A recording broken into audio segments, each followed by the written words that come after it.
Welcome to Project 9, my name's Matty and today's guest is Bec from Translating Truth. Welcome Bec, welcome to Project 9. Thank you for having me. My pleasure. So I've known Bec for a number of years and Bec's an intuitive.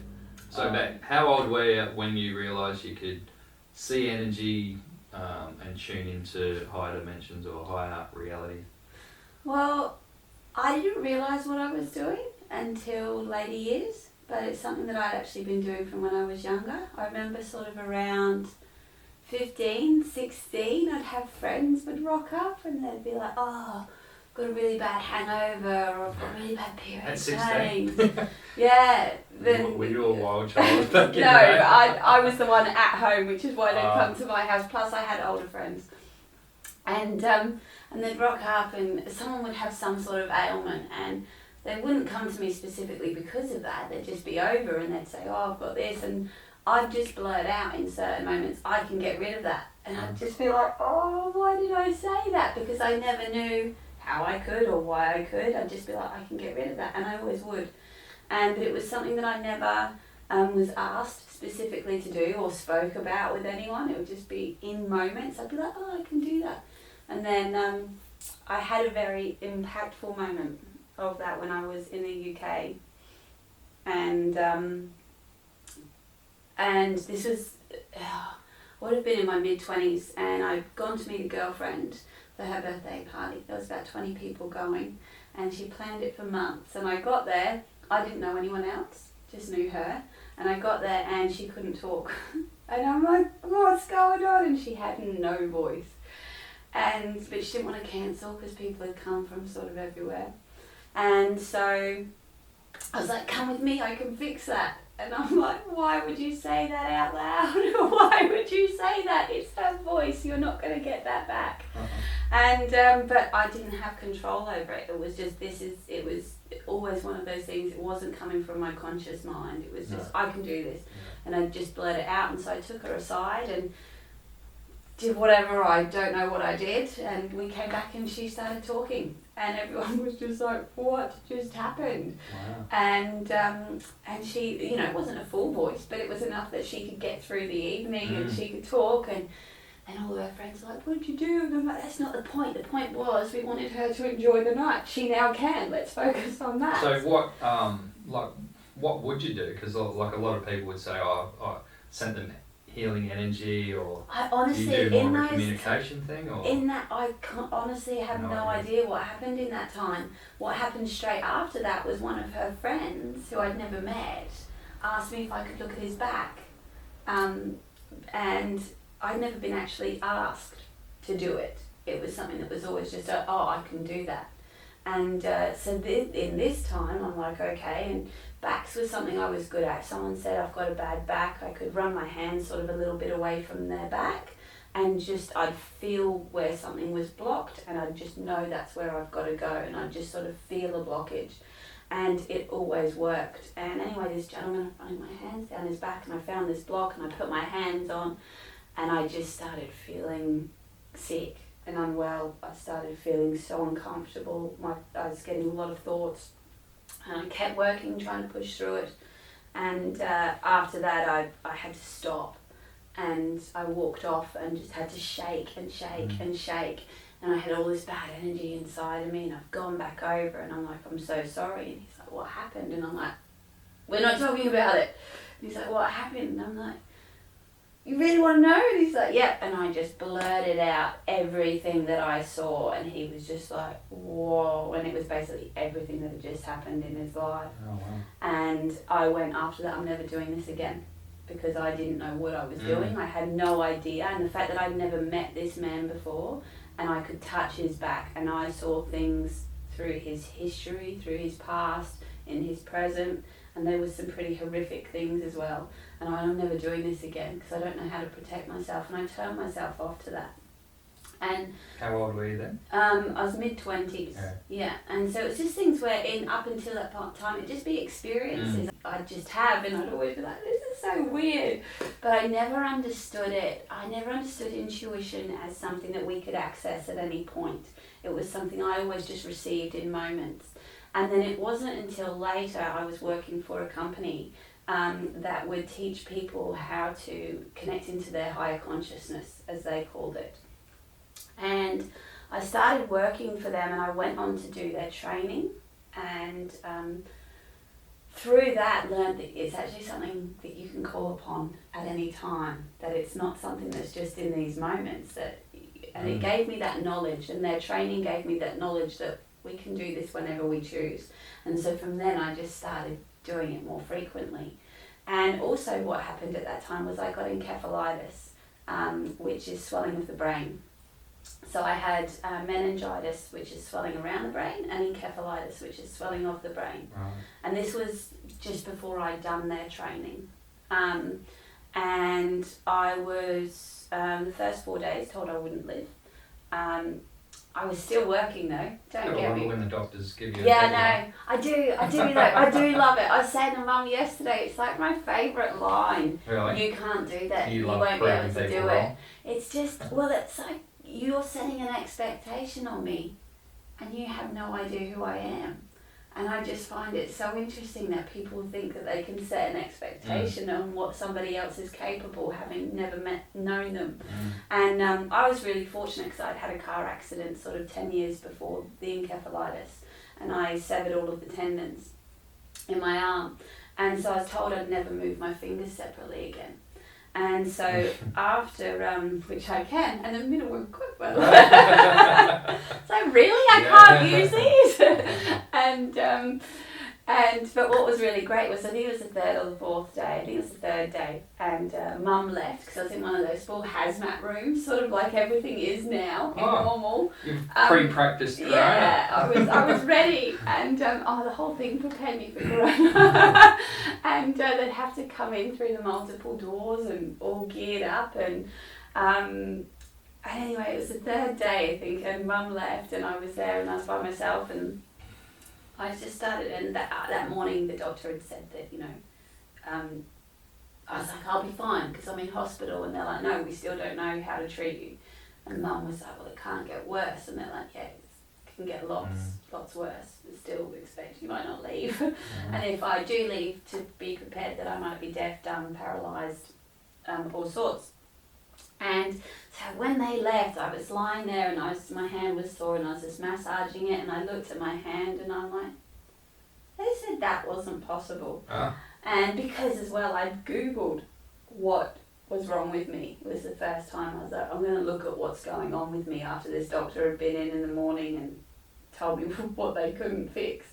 And I looked, and I just threw the phone because the options were not good. I'd also been given the message 3 months before I got sick that my life was coming to an end. So it was something that I was prepared. This could very much be it.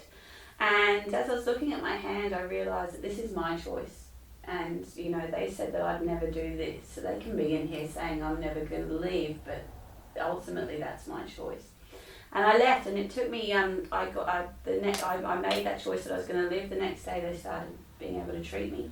And I was in the hospital for about 11 days, but I was in bed for about 9 weeks after that. Yeah. So my blood pressure, if I sat up for more than 5 minutes, my blood pressure would just drop through the floor. So I was also a really super active person up until this point. I was doing like 70 hours work a week, plus cleaning and friends and all sorts. And then I went to not being able to do anything. I couldn't look at a screen. I couldn't read a book. I just had to lie there.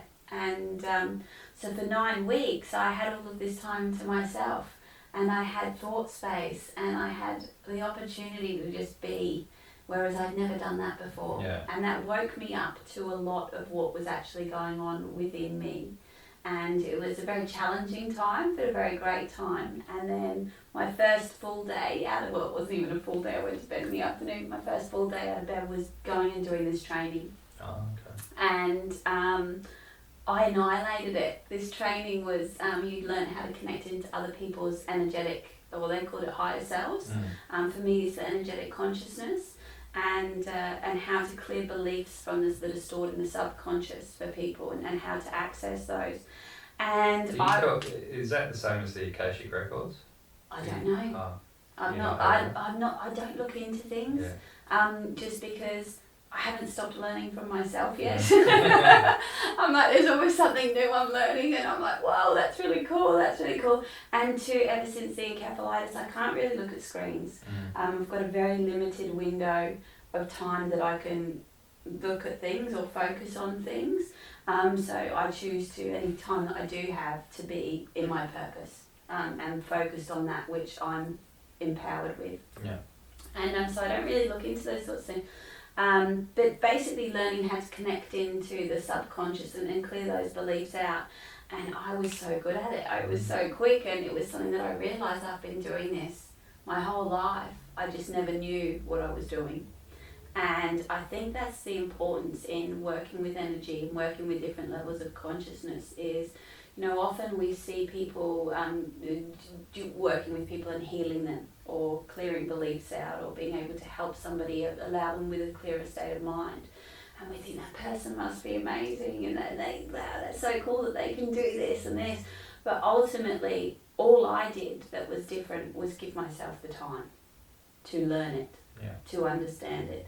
We all have, if you break down the word, for me, I remember someone saying intuition one day, but they got stuck on the word and they're like, intuition. And I'm like, intuition. That's the best way. Intuition. Like, just break that word down, because, tuition is knowledge. And it's our inner knowledge. And we all have access to that.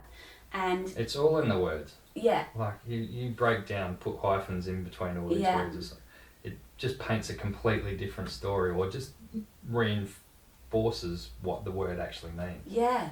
And because we all have that access, and we do have that inner knowing, and it's just us taking the time to turn off those external distractions to actually start listening to what we already know. Doubting. Yeah. And I think that's the thing, a lot of people, we go into a doubt space, especially when you work with energy or intuition. And so for me, one of the things that I'm doing at the moment is writing a program which is about the conscious mind, because I've worked with a lot of clients, teaching them and enhancing their skills on connecting to their energetic consciousness, or with other people's energetic consciousness. However, what I noticed through teaching these things was that a lot of people didn't trust or go with what they got, because they didn't understand where it had come from. Yeah. Because some things, when you're looking at them energetically compared to consciously, they're so far, they're so separate that you're like, how does this even come together? And so it's really important for us first, before we start looking at that energetic consciousness or the subconscious, just to understand our conscious mind, and just to get to actually work out what's going on in here. Because once we understand the processes and how this is all happening, we can then, when it happens a lot quicker for us through energy and through connecting into that, we don't need to know the ins and outs. We can trust it, we can go with it, because we've got more of a fundamental understanding as to how things come about. So with someone that's wanting to learn more about connecting to a higher part of themselves, do they need to work on releasing some traumas if they've got baggage from the past that might be clouding the mind, the conscious mind, or a lot of people talk about getting rid of the ego, sort of putting the ego to the side. How would you suggest that people first approach connecting to a higher aspect of themselves? By connecting to this aspect of themselves first. And because that's what you see is a lot of people try to meditate, try to clear the ego, try to find all of those past traumas and heal them, or different beliefs that they might have. And ultimately you can spend the rest of your life doing that. There's going to be endless amounts of words that we've heard, or comments that we've received, or things that we've experienced that have impacted us in some way. And so you could spend your whole life clearing yourself out. Whereas if you become a bit more aware of your conscious mind, you'll become aware of what's actually triggering you in day-to-day moments. What's actually triggering you. You might have a conversation with somebody you haven't seen for a while and they bring something up and that really triggers you, it really irks you, it upsets you, or it angers you, or it frustrates you. When we become aware of what are the things that trigger us from a conscious mind, then we can go, okay, let's look at that, let's clear that out. That's obviously something that's bothering me. That's obviously something that I'm holding inside myself, and look at it then. But it's not about going on this mammoth mission of I've got to clear all of this before I can do this. It's just become aware of yourself. And because ultimately our mind, our brain is the most valuable, precious, powerful gift we will ever have in our lives and ever have access to. And so it's not about turning it off. It's about becoming aware of it. It's about getting to understand it so that you don't have to just turn it off, because you are the one that uses it. You're in control of it. You don't have to go, oh, I'm going to turn this off because I can't handle all of the thoughts in my head. You become aware enough of the thoughts in your head. You become in control enough of your mind and of your thoughts that you don't have to just turn it off, that you're the one dictating what you're hearing and what you're receiving anyway. And so once you learn to quiet that, you can just have the quiet moment. I'm not going to have any noise going on, and you can learn how to do that once you learn just by taking control of your mind. You don't have to connect into anything else first. And once you've learned that, then it's simply about, sort of the way I see it is, if you just imagine all connecting to your energetic self is, and your true self is the way I see your true self, is just listening to you without all of the doubts and the fears and the worries and the opinions and the expectations of everybody and everything else, and just going with what feels right for you. And when you remove those fears and just go with that, that's basically all you're doing. It's not that we're separate to some consciousness up there. We are all a part of our energy. We are all part of our source, our conscious mind, our subconscious, our energetic, our bodies. We are all one being. We're just aware of I might connect into my knee. Some just takes a stronger hold sometimes. You pull on that reference, like the monkey mind with the negative doubts and all that sort of thing. Sometimes that takes precedence in some people's minds at different times of their life. Yeah, and identifying too, when we've noticed those fears and we're aware of our consciousness, and we notice, this is what's stopping me doing that. We can then start identifying, why is that stopping me? Where is that fear actually coming from? Is that fear actually necessary? Is that easy to do for yourself though, or do you need someone? Because sometimes when you're in the heat of it, so to speak, it's hard to see what's actually blocking you. Whereas where a service like yourself comes in, and I've gained much benefit from your advice as well, because sometimes having that third party looking in takes a totally different perspective. And because absolutely, when we're stuck in something, when we're in a situation, we only see it from our space. And so when you learn to, like yourself, contacting myself or something like that, however, there's tools you can learn for yourself as well. You do find yourself in that space of, you're stuck in that and it is hard to get in, and it is good to contact someone. It's also good to just write things down. Sometimes so much we see ourselves stuck in our heads and we're in a situation and it is hard to gain perspective. But it's hard to gain perspective the whole time you're repeating something. So I'll record myself. I'll just speak out loud as though I'm talking to a friend, and then listen back, and you can gain different knowledge and perspectives from that. There's much that you can do, but it's not just a quick, simple, here, just do this, but learning just to be in control of your mind can really help. I always say it comes back to the breath, and so how can it be that simple with it? Breathe. It is. Yeah. It was like breathing. Yeah. The other day I was doing something and I had a recurring thought, and I don't often get recurring thoughts. It's sort of something where now it's a thought, I'm aware of that. If it's something I need to remember, I'll write it down, but otherwise then I let it go. And so that it allows space for new thoughts, new awarenesses. And I had this recurring thought, and I was like, why won't this go? And it's like, just think about breathing instead. And so I just started thinking about breathing, and within like a breath or 2 breaths, it was like, now just forget the thinking about it part. And it was just that breathing and just being present to breath, and how simple just being present to breath,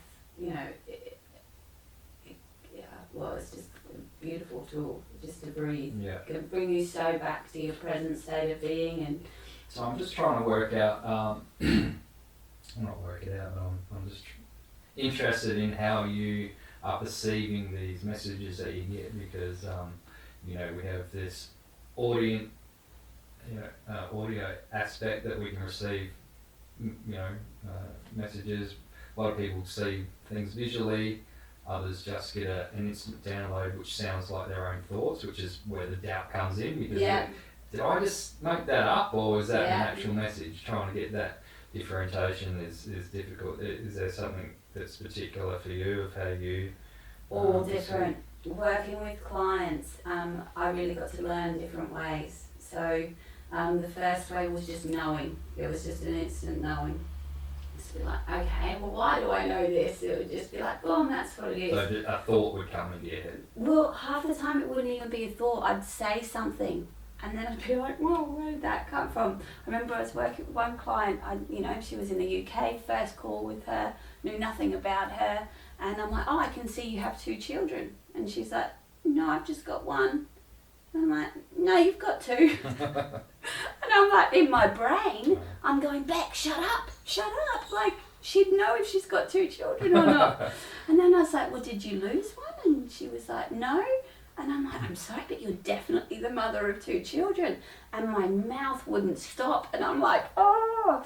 And my brain's like, just stop. And then ultimately she rang me 2 days later to say she was pregnant. And I was like, because I couldn't say, oh, okay, it must just be 1 child. I'm like, no, you are definitely the mother right now of 2 children. You have 2. And it's not sort of in my mind, it's just, it happens. Bypasses and the logic. It's like, oh, and my brain so often is like, shut up, please stop. But it doesn't have that choice. It's sort of just that instant knowing of just, boom, this I is should what sometimes it is. do that when I'm just chatting to people. Yeah. And I'll get onto this sometimes, or get onto some sort of rant, and I'm just talking. It's like, as it's coming out, you go, fuck, that's actually pretty good information. It's like, you don't really know where it's coming from, but it's you're saying it and listening at the same time. Yeah, and they're the places where it comes from. Working with clients offered me such an endless stream of opportunities to do that, because it's just boom, boom, boom, boom, boom, talking to friends that you're able to be openly yourself with and connecting to their energy. One of my girlfriends, I'm like, we must start recording our calls because the gold that comes out in those times, you're like, oh, and you don't have that knowing necessarily of where it's going to come from, but some things for me are very visual. I will have, I've had sessions with clients where it's like, right, I can see this man. I was doing a session with a man, and I could see an image of a man, and I'm like, there's this man, you're supposed to stay away from him. I can see you've started spending more time with him, you're spending around this much time with him, he's brought you into blah, blah, blah, blah, whatever the messages were. And the gentleman I was on the phone to was in the States, and he's like, I think I know who you're talking about, but can you sort of, is there any way you can describe him? And I'm like, right, how do I do this? And so I just went onto Google, typed in some random description, I no idea what it was, and it brought up this bunch of images of people, and so I went through and I'm like, that one. Found an image, sent it through on email, and I was like, and he's like, oh my god, that looks just like him. He sent through an image of the person that he thought it was to me, and they were so similar. And I was like, you know what, the image you've sent through is exactly what I was seeing, but the man was much thinner. I was like, it is him, but it's not him. He's much more thinner. And he's like, oh yeah, he's lost a heap of weight since that photo. And I was just like, what? And just as, I was doing a session, and I'm like, oh, have you just lit an incense? And they're like, no, why? I'm like, oh, I just got this vanilla incense all of a sudden. And they're like, no. And I'm like, oh, okay. And then literally within a minute, she's like, oh my God. So what? She's like, well, I just went from the lounge room into the kitchen, and I'm now sitting at the kitchen, and there's a basket on the table, and in the basket is a packet of vanilla incense. And so, or fresh flowers. And so sometimes it's smell, sometimes it's image, sometimes it's hearing, sometimes I've got no idea until it's coming out. I was watching a remote viewing session the other day, and it was a Q&A. Yeah. People on the chat were asking the remote viewer, how do they sense the information that they get? And someone asked about taste. Yeah. So, she hadn't thought about taste, but do you... Yeah, I've done things through taste. You can do things through any sense, because ultimately all of our senses are connected to energy. All we're getting through senses is sensing and energy. That's right. And so you can get it through so much. How do you interpret what that vibrational frequency means? And that's the key, is learning how to interpret it. And sometimes I'll get messages and I'll be like, oh, do I need to do something with this? Because it will be totally random and you'll be like, okay, well, what's this about? And sometimes I just go, okay, I'm just going to leave that one alone because I'm not too sure where that one's taking me. Other times it's just about a simple understanding. But it's the way you'll learn to read energy is going to be unique to every single person. And the way I have learnt is literally by asking myself in each moment that I'm learning. So I was doing a session, someone wanted to know where they were going to live. I could see the home, I could see the space that they were in. Yeah, so I could see this image of where they were going to live, but he wanted to know what town it was. And so I'm like, I couldn't hear anything, and what I could sort of get was a bit blurred, and I'm like, I don't know that place. And so I was like, how else can I do this? And so then I just sort of, the next thing I knew, I was just elevating myself above the house. And then I was a bit higher, and then I got to see the landscape around, and then I got to see the sort of surrounding area. And then I just went higher and higher, and at the end I just zoomed in on a map. I opened a map in Google and just zoomed in exactly to where I knew I needed to be. Like, so how I zoomed out, I just zoomed in on the map. I found the name of the town and told them, and it was like in New South Wales, and they lived down in Victoria. And he was like, no way, that was the town we talked about moving to like 20 years ago. We've always said that's where we want to live. And it's like, well, that is where you'll live. And so there's different things you can learn. Sometimes you can voice it. I've done it where I was trying to work out who this band was. For some reason, I was in this dream and this band was playing, and I'm trying to work out. It had a bigger significance, which I can't remember of now, but it was like I needed to understand who that band was because it tied into a lot of other things. And so how do I find out who that band was? So I projected, like, what did the announcer say to thank the band? Like, the band's either just been introduced or just walking off stage. I can't quite remember which one it was, but I sort of had to go to that moment to hear how they introduced this band. Yeah. So, boom, and I got it. And this thing, asking yourself questions is key to everything. If you've got something you're facing and you don't know how to face, if you want to learn how to do something, ask yourself. Give yourself permission to answer. Because that's what so many of us do. Well, why did this happen? What about this? Why this? Why this? How do I do this? How do I do this? And we're so busy asking questions, we forget to give space to an answer. Yeah. And it's one of those things that, you can definitely, there's not many answers you won't get. And following a thread, I was doing a meditation, and it was just when the COVID came out, and I was given this message that I had to do, it was just before I started doing teleconferences. And then I was to do a teleconference, and I'm like, why is this? And it's like, well, it'll help people. And I'm like, well, it's not going to cure it or anything, is it?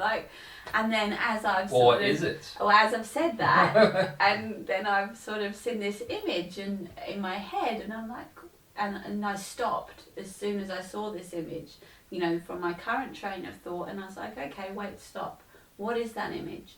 And I could just kept my eyes closed and just kept on my focus or awareness on my breath. And I could see this sort of top of a flower. And I was like, okay, let's look further down. And so then I'd look further down the flower, and I started seeing all these different things. And I was like, okay, so where's this flower from? If this is supposedly going to help people, where's this flower from? And it's like Native America. So I was like, okay, couldn't find a name for it. I'm like, right, how am I going to find out what this is? So I Googled Native American plant, and it had this pod. It was like this green solid pod, and it was explaining itself to me. And that was the thing, why I'm using this as an example, because I'd see different imagery, but then I'd ask, I can't quite make that out. What is that? And then I would hear green pod. It's like, okay. And so I'd be able to make a bit more detail out of what I was seeing. So then when I put it into Google, I Googled several different descriptions, and there was 2 images that I saw at first, and I'm like, oh, could be either of those, but I didn't open them or have a look at what they were, put in another description, and I was like, oh, that one, it's that plant. And so I opened up that image of that plant, and it was called milkweed. And I went back to the other two images that I saw, opened them up, and they were too called both milkweed, but they all looked different, but they all had characteristics from different segments that I can see. And so I Googled the health benefits for milkweed, and it said that it's used for fighting viruses and infections, and it helps with the lungs. And I was like, whoa, that's pretty interesting. It also is food for butterflies. No. And the next day is when there were the butterflies butterflies everywhere, and I'm like, whoa.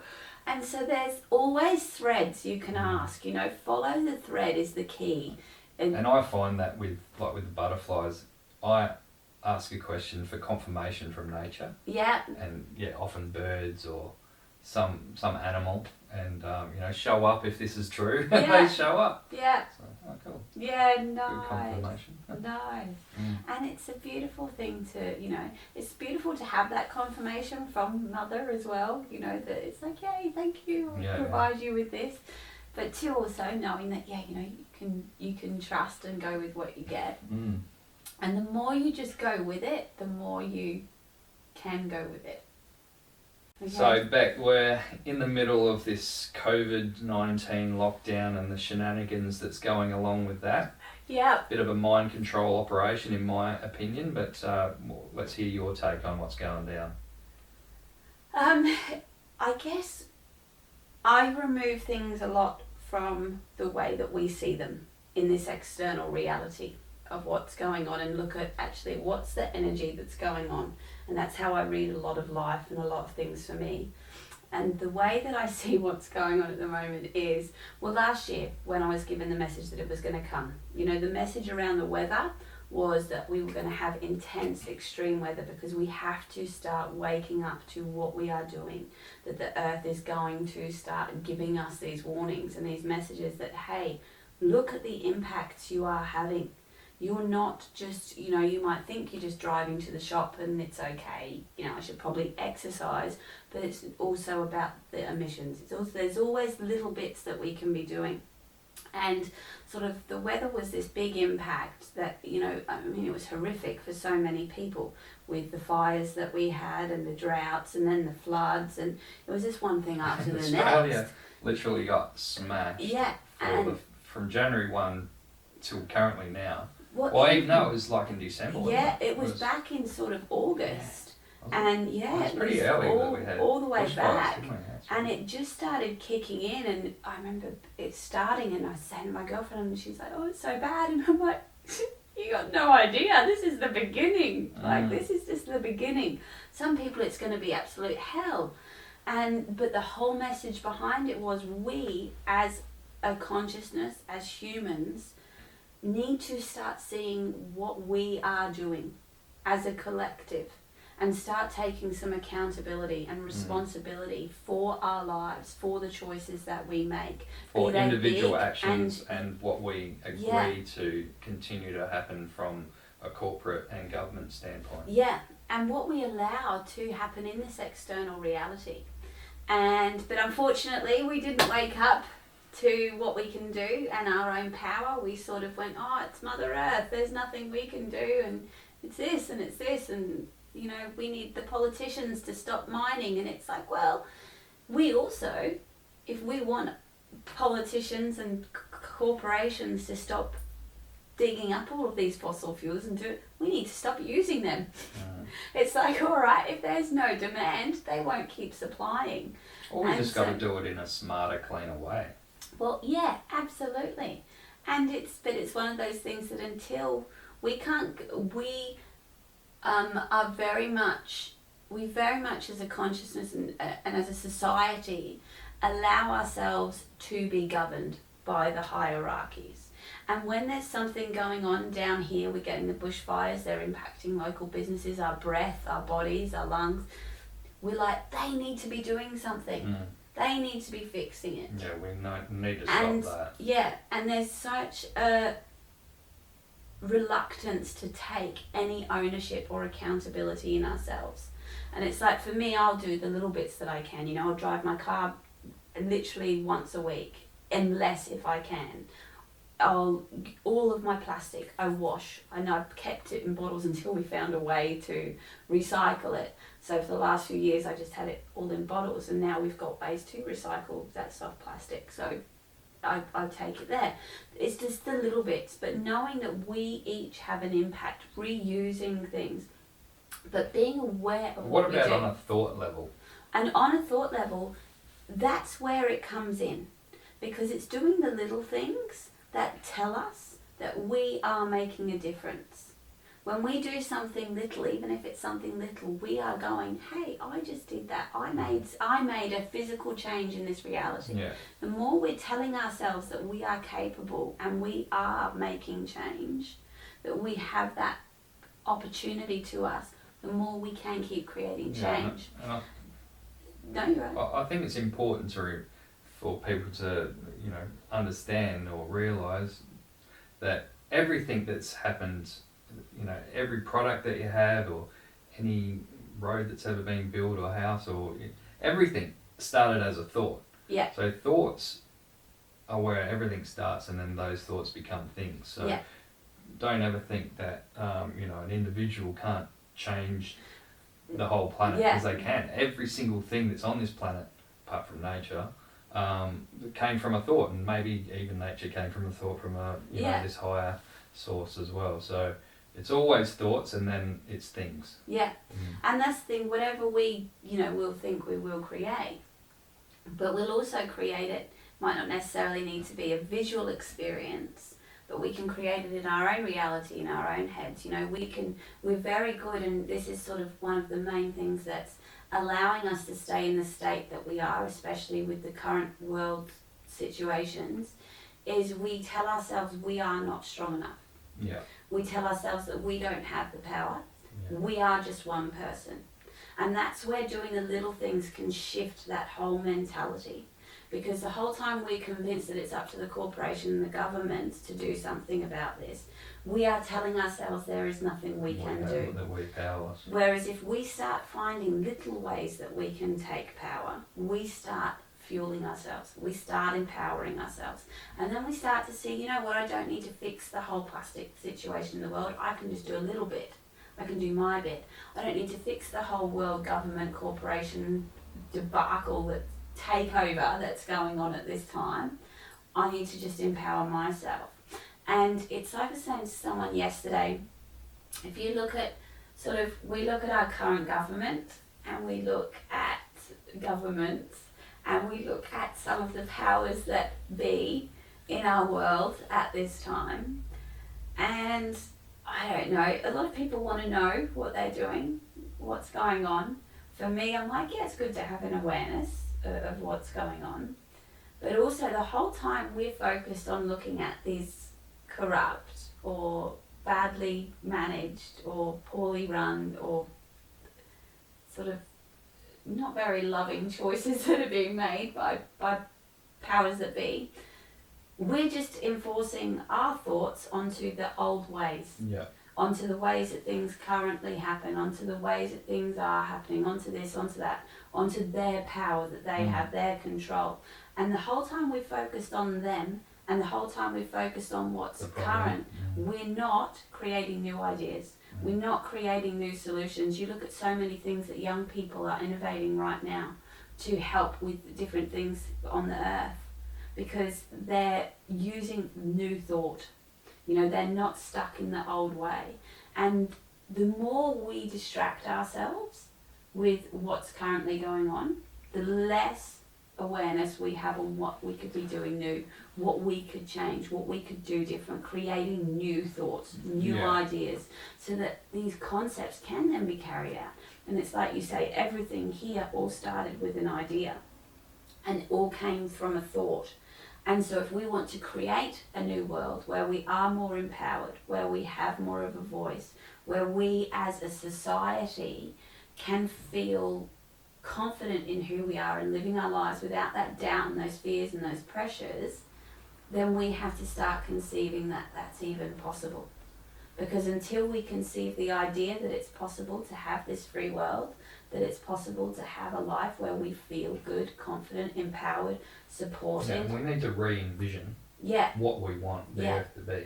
Instead of staying Instead of turning on the TV and saying, oh, look at all these people dying from this invisible thing. Well, and more people are dying from everyday things, you know. And a lot of people have this attitude that we're not considerate or we're uncaring if we don't care that there's all these people dying from it. And it's like, you know what, more kids died of starvation today. Yeah. Does that mean I'm going to spend all day thinking about all those kids?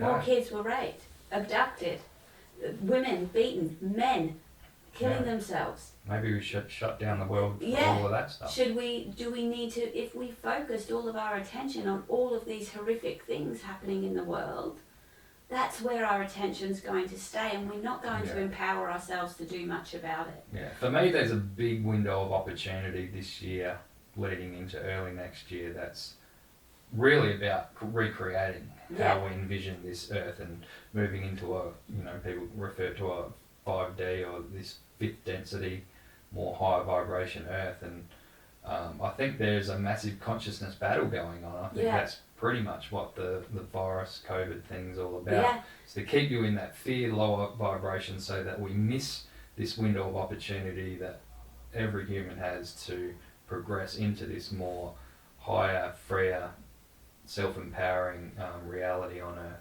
Yeah, and we do have that opportunity.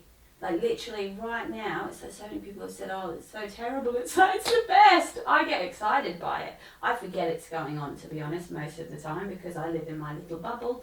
I keep my awareness on, keeping myself healthy, keeping myself able to vibrate at my frequency so that I can create the things I want to do, doing things that I'm passionate about, taking time to enjoy life. And those things, through taking time to enjoy, through taking time to understand ourselves, you look at the depression, you look at, one of the biggest, we might have this pandemic going on at the world at the moment, but one of the biggest things that's crippling us as a society and in humanity is our lack of belief in ourselves, our lack of worth in who we are. Because if we believe in ourselves, if we see ourselves as valuable, if we see ourselves as worthy of speaking up, if we see ourselves as worthy of being able to create change, we do. But the more we are told what's the narrative at the moment? It's like you're a victim. Yeah. You could die at any moment. Yeah. You need external stuff pumped into your veins from a vaccination just so you can survive. Yeah. It's all so disempowering. Yeah. It's garbage. And it's, it keeps you disempowered. The media keeps you disempowered. But we as a society keep ourselves disempowered. Right. It's like we are creating judgment upon each other now. It's added all of these external judgments. I get my steps, there's probably 50 stairs onto the beach. So it was that whole thing of it's the little things, people waiting at the top of the stairs for the people coming up the stairs. It's creating all of these I think they're doing the right thing, but it really annoys me. But it's one of those things where we're creating, because of this virus, so many more beliefs, so many more doubts, so many more judgments. We're creating young people to fear hugging their friends. That, this concept that being around your family and friends could kill you is the beliefs that are being instilled into young people. Talking about words earlier on, like they've called it social distancing. It's physical distancing. Yeah. Why don't they call it physical distancing? Because it's all a mind operation. And that's it. So we're social beings. Yeah. So in one regard, they're just trying to break down humanity. You're not allowed to touch each other. You got to be 1.5 meters away from everyone. You weren't allowed to hug your parents. You could only have one person over to visit. I mean, it was just barbaric. And I know Australia got out of it pretty lightly. Like some countries, where was it? I think it might have been France or maybe Spain. They could only go 5 kilometers away from their house for like over a month. My friends in Chile, the Santiago's just been completely shut down. You have to go on, this was the other day. You only go out to the supermarket. And you have to apply online and you have to get a permit before you leave your house, and you are checked before you cannot go anywhere without a permit now. That's outrageous. It's, in the UK, we've got a lot of people over there. They, none of their shops are open other than their supermarkets, and it's literally and doctors, pharmacies, nothing else is open. But then you look at things like the mentality of people over there. A lot more people in the UK have died. What from? Debatable. I'm not going to say it's COVID, I'm not going to say it's not. I don't have the facts and the evidence in front of me. But England has a culture that is very much you do as society says, you do as you're told. And so when you're given a virus or a bug, and you're in a cold country, and you're in a space probably this big all the time, and you're depressed, and you're watching everything, your mind is going to tell you you are going to lose this battle. Yeah. And it's our minds that let us lose our battles. Absolutely. And it's, us deciding, Australia has a lot stronger collective, but also because we also have the attitude, which doesn't serve us always, of, she'll be right. She'll be right. And so we don't let it impact us so much. However, you do get those still fall into fear. But there's a level between fear and precaution. Yeah, that's right. And allowing something to absorb your mind and being aware of something so that you can continue on your path in your life without it impacting you, but you can still have an awareness of what's going on.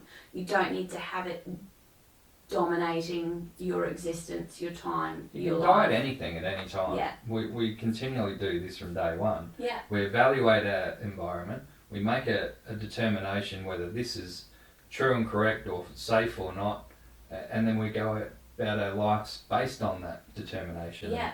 This is a question actually that I have for you, because where do you think we are? Because I thought we were humanity. I had a lot of faith in. I thought we were waking up, and then this whole toilet paper debacle happened. It's like, are you serious? So you've just reverted back to this very primitive mind that it's all about me. It's a fight and flight situation. You're only thinking about yourself. You don't need extra toilet paper. It's not a friggin' gastric bug. It's respiratory. Yeah. You don't shit more. Why do we need more toilet paper? So yeah, I thought that humanity was waking up and getting high in vibration. Then I saw all that shit go down. It's like, oh god. Well, I think it's a bit of a. But it's not even just that. The amount of people that I know that have a very good sense of awareness of self, of life, of corporation, of government, of dictatorship, and they are still putting themselves in that position. They're still watching the endless videos. They're still distracting their mind from their focus, from their purpose. And that is where we are not waking up, because we are still playing to their game. Whether we are focused on this pandemic in knowledge of the hidden truths, whether we focused on this pandemic in fear, whether we focused on it through it's impacted our lives through not having food or work, whether it's or money, whether it's impacted our lives through health or people that we know. It's looking at this pandemic, ultimately, it's where most people's awareness is. A lot of people's awareness has gone off of themselves, off of their purpose, off of their passion, and it's become about this, and it's become about what's going on. And it's good, and that is where we have gone from. We were starting to wake up this sort of, and it was like, and you could see it, and it was so beautiful, this sort of energetic rise as we were coming through some of the sort of the end of January, sort of middle of January, where there was this rise of people starting to become aware of, actually, we need to start doing more as a consciousness, as a people. We need to start actively, people were starting to make change for our planet. People were starting to really put effort into themselves, into what's going on in the world. And then the COVID came along, and that's where people are. And that's what people are focused on. And the powers that be have done an incredible job of manipulating everybody, because they will also be the ones putting out contradicting information, because they know contradiction creates confusion. Keeps you stuck. And it keeps you distracted. It keeps you in that world of wanting to know. It keeps you in that zone of intrigue.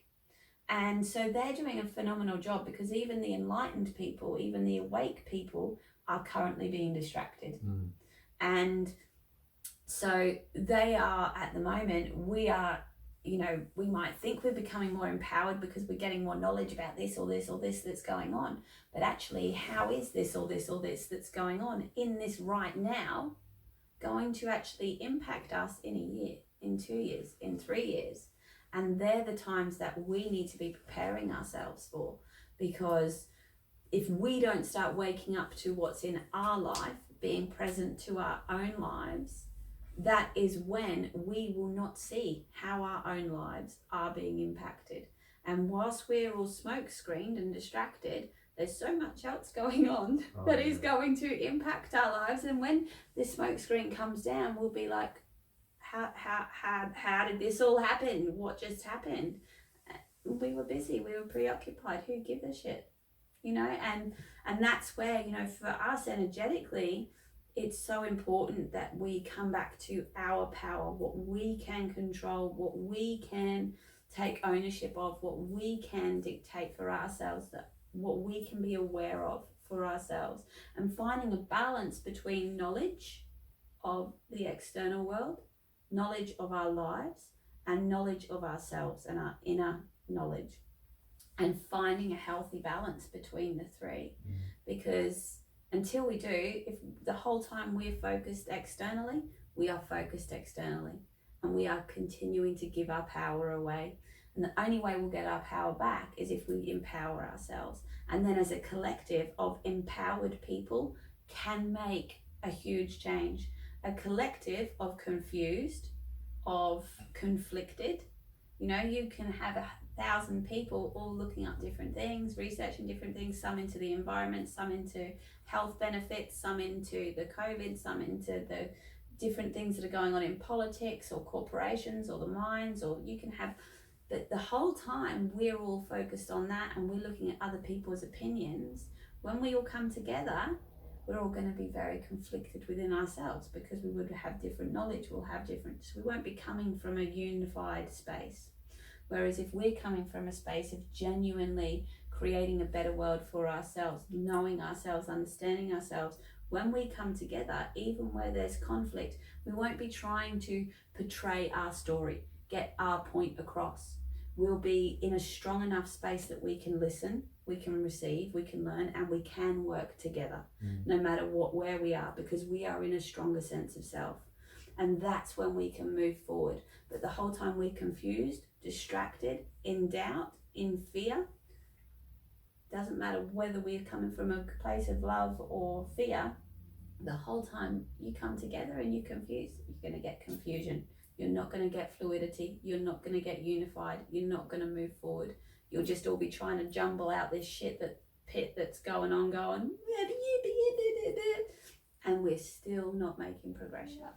And it's well, humans just don't like change. No. And especially when it's wrapped in governmental, oligarchies like. Yeah. But see, I just can't wait until so many of us go, you know what, and because this is the way I view it, is, I look at the government and the way that so much of our world is run and organised, and just go, okay, well that's sort of like, if you imagine that as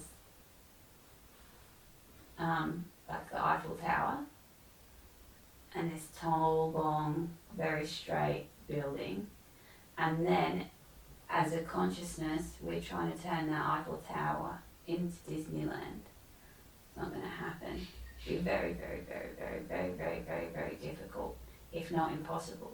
And so where I'm at is we really need to start losing this idea that we need to change our politics, that we need to change our I government. think we need to make that it we more need relevant. to, and let's just forget this Eiffel Yeah, Tower Eiffel Tower, and go, let's start just focusing on creating this. brand new. And let's stop worrying about what they're doing in this Eiffel Tower and what's going on, and let's just go, all right, well, actually, does it matter? No, because they look nothing like each other. So let's just start designing this. The new, allow people to join if they want to, if this is the vision they want, or if that's the vision they want, it's up to them. Yeah. You want to stay in your government control, your comfort zone, and get everything done for you, then stay in the Eiffel Tower, or move to the new Disneyland. Yeah. Not Disney, No, because Disney stuff. we do don't. I don't like Disney. I was saying that to my mum the other day. If I ever have a child, just so you know, they will not be watching Disney. most people have been indoctrinated. All right, well, let's wrap this up. Yeah. It's been awesome chatting to you, Bec. Sorry. Thanks for being on Project 9. If you want to let everyone Ramble know, again. let everyone know into this camera here. Let everyone know how they can contact you. Yeah, sure. So www.translatingtruth.com or on Facebook or Insta. We just put random bits up. So just translating truth on either of those. Awesome. Yeah. Or support at translatingtruth.com. Yes, thank you very much for having me. Thanks, Bec. Sorry for rambling.